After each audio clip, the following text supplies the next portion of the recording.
During this episode of Making the Rounds, we'll be discussing a topic that's crucial for both healthcare providers and patients: breast cancer. We'll discuss innovative treatments, updated screening guidelines, identifying high-risk patients, and provide a deeper understanding of inflammatory breast cancer and how to diagnose it.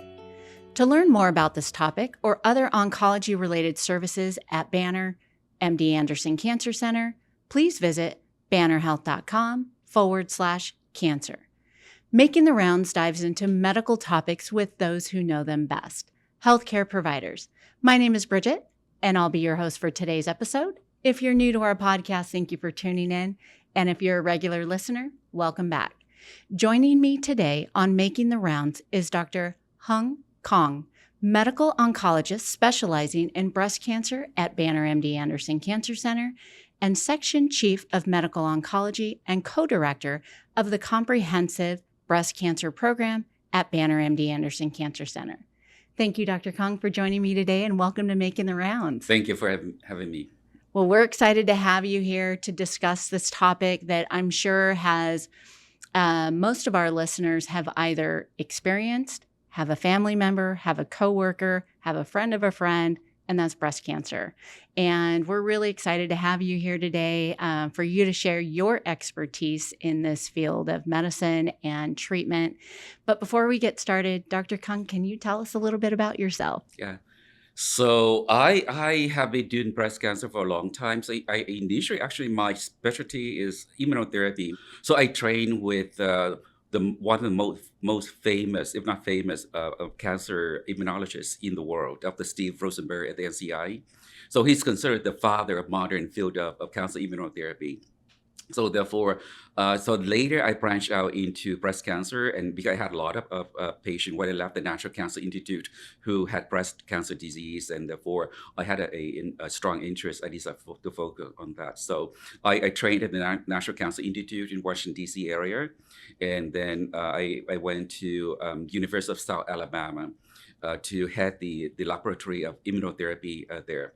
And from there, I moved to University of Utah to be the co-director of the cancer immunotherapy program there. Before I moved to Moffitt Cancer Center, so I've been around. Moved to Moffitt Cancer Center to be the director of the clinical research unit there in the phase 1 program. Before I moved here last year, so I've been here for a year. Wonderful. Yes. Well, we're excited to have you, and we're excited to have you here on our podcast today. Thank you. As I mentioned earlier, most listeners have been impacted by breast cancer in some way, shape, or form. Can you share with our listeners what are the current breast cancer statistics? So for 2024 in the U.S., an estimated 310,000 women will be diagnosed in 2024 alone. And for men, about 3,000 men will be diagnosed as well with breast cancer. And of that, about 42,000 or higher cases of a patient where a patient would actually die from the breast cancer. So therefore, it's a disease that affects a large population, and then almost everybody will be affected in some degree. And are you seeing an increase in a younger population? So cancer in general are increasing in younger population, not just breast cancer, cancer in general, like GI cancer, colon cancer. Right now, there are many people under the age of 45 who were diagnosed with that. So the same thing for breast cancer. So breast cancer is still more common in older women, yes, but we do see an increase in younger women as well. So as we know with all cancers, early diagnosis is key and crucial for treatment. As a patient, myself, and I'm sure as providers listening as well, it's difficult to stay up to date with the changes in screening guidelines. What are some of the updated screening guidelines for breast cancer, and how can healthcare providers and patients alike identify high risk? Yeah. So there are several guidelines. So that's where the confusion comes from, right? So we just don't have one. The USPSTF, the United States Preventative Services Task Force, used to have a guideline that says that women age 50 and above should start having a mammogram, screening mammogram, and that should be done every 2 years. But because we have new data coming out all the time, we have research data that show that earlier is better. So therefore, in 2024 now, they changed their recommendation to age 40. So at age 40, women should have the first mammogram and do it every 2 years. However, other guidelines from the NCCN, the National Comprehensive Cancer Network, and the American Society of Breast Surgeons recommend at age 40 to start mammogram screening and do it every year. Absolutely. And another recent change to screenings affects reporting, which requires that mammogram reports must state if a patient's breast tissue is dense or not dense. These new requirements are meant to help patients and healthcare providers understand the importance of breast density and how it affects mammograms, since dense breast tissue can make it harder to detect breast cancer on a mammogram, and it's also a risk factor for developing breast cancer. So, this is a great advancement. So, just to reiterate for our listeners, here at Banner MD Anderson Cancer Center, our screening guidelines state that women should begin being screened at the age of 40 and then be screened every year, which is so important when it comes to catching these cancers early. Right. You're seeing a lot more commercials and you're hearing a lot more on the radio about inflammatory breast cancer. Can you share with our listeners what is inflammatory breast cancer and how does it really differ from the other common breast cancers that you're seeing in your clinic? So yes, inflammatory breast cancer is actually just a subtype of other cancer. So it's not a cancer by itself. It's a subtype of usually of ductal, because lobular rarely is inflammatory. The ductal type, the cancer that come from the bile ducts. So inflammatory breast cancer usually a subtype of the ductal cancer, and inflammatory is rare. I would say that 1 to 5% of all breast cancer is inflammatory. So it's much less common compared to other breast cancer type. But inflammatory is very aggressive, considered a very aggressive disease. So a person have to have cancer diagnosis by biopsy first, right? So we know that they have breast cancer. But how do we determine it's inflammatory? Because inflammatory have to have redness. That's what I mean, right? Inflammation, redness. So the breast have to have like erythema or redness covering at least 1/3 of the breast. So a little bit of redness doesn't count. So it had to be at least 1/3 of the breast. And usually inflammatory have other condition as well. So the breast usually swollen, edema, and also tender, and they have something we call peau d'orange. Peau d'orange means French for orange peel or orange skin, because it's rough, like skin of an orange. Yeah, so therefore, the most important thing is redness and plus minus swelling, edema, and peau d'orange. And so that's how we diagnose inflammatory breast cancer. Thank you for that overview. And I think that's really important for patients to understand as well. When is it time to go to their doctor and have a further exam? Exactly. So I want to mention a little bit about that is because inflammatory breast cancer is usually misdiagnosed as mastitis. Mastitis is just a benign infection or inflammation of the breast that have nothing to do with cancer. And so therefore it's important if a woman are told they have mastitis with the breast is swollen and red, they need to seek a second opinion just to make sure that it's not inflammatory cancer, because it occurs more in younger women as opposed to older women. And in inflammatory, usually the triple negative or the HER2 positive type. Thank you for that.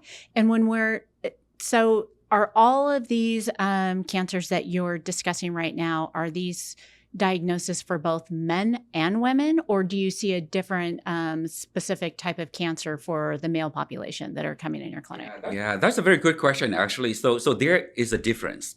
So for women, I talked about before. I talked about the ductal type being the most common, right? 75 or 85%, and the lobular is about 10 to 12%. For men, it's different. So men almost always is ductal type. Would be very rare to see lobular type in men, because men don't have glands for milk produce. they have the milk duct but no glands, right? The glands are not developed in men. So therefore, almost all cancer in men is ductal cancer, invasive ductal carcinoma. And do men get inflammatory breast cancer as well?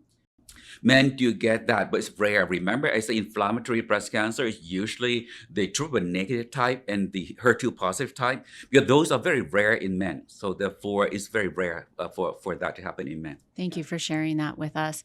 And thank you for that overview, Dr. Khong. So with each of these diagnoses, there's a different pathway of treatment.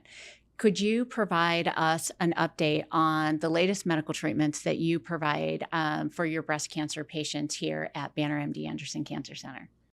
Yeah, it's a very exciting time in oncology because we have new treatment, new study, new thing coming out all the time. So for breast cancer, it depends on the type of the cancer that we gear the treatment towards. So for HR positive, the hormone receptor positive cancer, recently in 2023, there's a new hormonal blocker or endocrine therapy that was approved. So that was the first hormonal blocker approved for breast cancer in over a 20 years period. So meaning the last one approved was more 20 years ago. So that's very exciting, yes. So here at Banner MD Anderson Cancer Center, we do have studies like that. So for patients who received treatment before and surgery already and radiation, so the next step will be adjuvant therapy. So after adjuvant therapy for hormone receptor positive cancer, patient usually hormone blocker.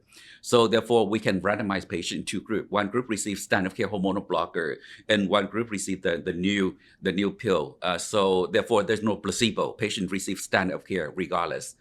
So that's the first thing. The second thing is that for longest time, for treatment after surgery and or radiation, we give hormonal blocker for people who have HR positive disease, and that's the only thing that we have. But recently, the FDA also approved a combination of hormonal blocker and the second pill. It's called CDK4/6 inhibitors, a second pill. The combination has been shown to work better, improving survival, like progression-free survival and recurrence-free survival, and therefore it's important for patient to be aware that that's an option for them, and that's approved only for patients with high-risk disease. So therefore, these things the patient need to be aware of so they can discuss with their physicians about what to do if they're in that situation. How do these advancements really impact the overall treatment and strategy for breast cancer patients? So when you're taking into all of the different factors into consideration for recommending a treatment plan for these patients, what comes first? So yeah, when I see a new patient, I always tell them that there are 5 ways that we use to treat breast cancer, like 5 approaches. The first one is surgery. The second one is chemotherapy. The third one is radiation therapy. The fourth one is endocrine therapy or hormonal blocker or estrogen blocker. And the fifth one is immunotherapy. So these 5 are considered standard approaches, for treating breast cancer now in the 21st century.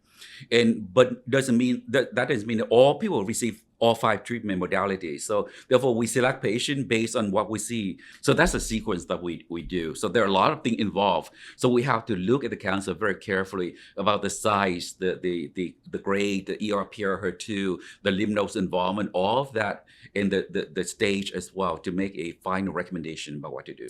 That's so important, Dr. Khong. And here at Banner MD Anderson, you're sharing with us right now the team-based approach in treating these patients with cancer. And I think, breast cancer is our discussion today, but we have an amazing team here at Banner MD Anderson Cancer Center that treat all types of cancers. But I think what I really want to highlight with you right now is the importance of that multidisciplinary care team and the services that we have here available in Phoenix for those patients that do receive care at Banner MD Anderson Cancer Center. As you mentioned earlier in our conversation, the high-risk breast clinic, and we have multiple other areas of service to provide to our patients. Right. Can you share a little bit more about that and what that means? Sure, yes. So it's so important, very essential, for people to be taken care of in a multidisciplinary team, right, approach, because one physician cannot cover all the aspects of cancer care. So therefore, you need the involvement of the breast surgeon, the radiation oncologist, the medical oncologist, the radiologist, pathologist, and the plastic surgeon as well. So therefore, all of them have important a part to play in the care of a patient with breast cancer. So I think maybe the more dynamic term is not multidisciplinary, but interdisciplinary, because multidisciplinary just means that you have like multiple component into a care. But when you use the term interdisciplinary, you mean that all the components work together, like they're an interplay between all the components together. So therefore, I prefer the term better, but I know that the multidisciplinary what people use. So therefore, yes, it's very important. That's the first thing is, yes, the care have to be given in the multidisciplinary team that where people have different part to play. The second thing is that important for patient to see a doctor who specializes in breast cancer, because breast cancer is complicated nowadays in the 21st century. The science is very advanced. We learn things about everything, but nobody can catch up if you don't specialize in that. So therefore, expertise and experience of the physician are extremely important. So that's something I want patient to look into as well. So and therefore, patient need to do the research in terms of where to receive treatment and who to receive treatment, and what question to ask when they see the physician or the team that care for them. This has been an incredibly informative discussion, Dr. Khong. Thank you so much for sharing your expertise with us today. And before we wrap up, do you have any final thoughts or advice for our listeners? Absolutely. So thank you for having me here. But before I leave, the last thing I wanted to talk to the audience is that two things. One is that for people who have never been diagnosed with breast cancer, follow the screening recommendation from your doctor, right? So age 40 and above, go get screening mammogram yearly. If you have high risk factor, like I mentioned before, start earlier. The second thing for patients who already have diagnosis of breast cancer, do your research and make sure that you see physicians who treat breast cancer on a regular basis, who have expertise in that, and who focus on breast cancer and do research and have all the training in breast cancer, because that's important for your care. So important. Yeah. Thank you. If you found this conversation as informative as we did, please subscribe to our podcast for more discussions on important medical topics. To learn more about Dr. Khong and the oncology services provided at Banner MD Anderson Cancer Center, please visit bannerhealth.com/cancer. Thank you for listening, and we'll see you next time on Making the Rounds.